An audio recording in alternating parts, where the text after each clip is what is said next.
अस्सलाम वालेकुम वरहमतुल्लाहि वबरकातुहू। तो हम आज आपके लिए लेके आए हैं एक इम्पोर्टेंट क्वेश्चन जो कि जेकेएसबी जूनियर असिस्टेंट 2024 एग्जाम में पूछा गया था।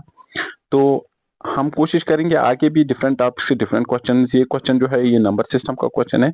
हम आगे भी और क्वेश्चन सॉल्व करने की कोशिश करेंगे, देखते हैं लेकिन इस क्वेश्चन को हम कैसे सॉल्व कर सकते हैं। ठीक है, अगर हमारे एग्जाम में ऐसे क्वेश्चन आएंगे तो ऐसे क्वेश्चन को कैसे सॉल्व करना है। ठीक है, तो क्या दिया गया है, P and Q are two positive integers. वही से दिया गया है पी और क्यू जो है वो पॉजिटिव इंटीजर। पॉजिटिव मीन्स कि उनका वो प्लस है, प्लस। ठीक है, तो दिया गया है दो पॉजिटिव इंटीजर्स है such that P Q equal 64, यानी P and Q mean P multiplied by Q. अगर हम उनको मल्टीप्लाई करेंगे तो उसका वैल्यू क्या आ जाएगा, 64। ये वही से दिया गया है। ठीक है, तो हमें क्या करना है, we need to find out which of the following can not be, यानी ये वो जो है बहुत ही इंपॉर्टेंट रहने वाला है।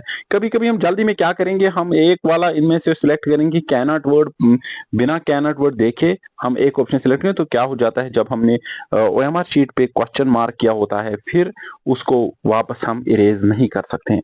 इसीलिए जब भी कोई ऑप्शन हम सिलेक्ट करेंगे, we need to be very cautious, we need to be very cautious and ठीक है, तो हमें एक चीज का ध्यान हमेशा रखना है कि हमें ऑप्शन वही सिलेक्ट करनी है, वही चूज करनी है जो करेक्ट हो। हमेशा एग्जामिनर क्या करने की कोशिश करता है, वो एक ट्रैप रखता है कि बच्चे जो है वो आसानी से ट्रैप में फंस सके। ठीक है, लेकिन हमें उस ट्रैप में नहीं पड़ना है। ठीक है, we need to be very proactive, तो हमें थोड़ा सा चालाक रहने की जरूरत है। तो हम देखते हैं हम इसको कैसे, क्वेश्चन को कैसे सॉल्व कर सकते हैं। वर्ड कैन नॉट है, इसका मतलब है अगर जो पॉजिटिव दो इंटीजर्स यानी पी और क्यू जिनको हम मल्टीप्लाई करेंगे वो उसका वह मल्टीप्लाई आ जाएगा 64, लेकिन अगर हम उनको ऐड करेंगे तो उनमें से कौन सा ऑप्शन है जो उनके एडिशन के बराबर नहीं आएगा। ठीक है, तो हम क्या करेंगे, इस क्वेश्चन को सॉल्व करने की कोशिश करेंगे। 64 को हम लेंगे, हम देखेंगे कि कौन से दो ऑप्शंस, कौन से दो इंटीजर्स हम ले सकते हैं जिनका अगर हम मल्टीप्लाई करें वो 64 के बराबर आ जाएगा। एक तो है 64 मल्टीप्लाइड बाय 1, ठीक है। दूसरा है 32 मल्टीप्लाइड बाय 2। 64 मल्टीप्लाइड बाय 1 है 64, 32 मल्टीप्लाइड बाय 2 इज 64। तीसरा है 16 into 4, 16 4 is also equal to 64। 8 multiplied by 8 that's also equal to 64। तो इसका मतलब है हमारे पास चार ऐसी कॉम्बिनेशन है जिनको अगर हम मल्टीप्लाई करेंगे तो उसका वैल्यू क्या आ जाएगा, 64 के बराबर। ठीक है, तो हम क्या करें, लेकिन कैन नॉट वर्ड है, इसका मतलब हम इलिमिनेट करेंगे यहाँ से।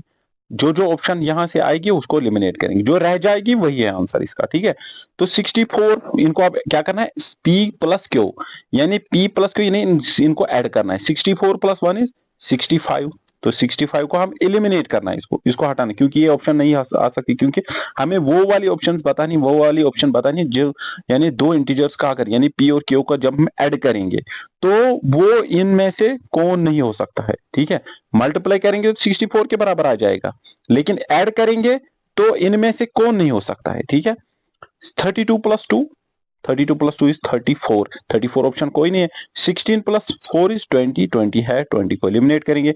8 प्लस 8 इज 16, इसका मतलब है हमने एलिमिनेट तीन ऑप्शन को किया, तो इसका मतलब है option number C is the correct answer है। सो 35 इसका करेक्ट आंसर है। I hope you must have got the answer of this question.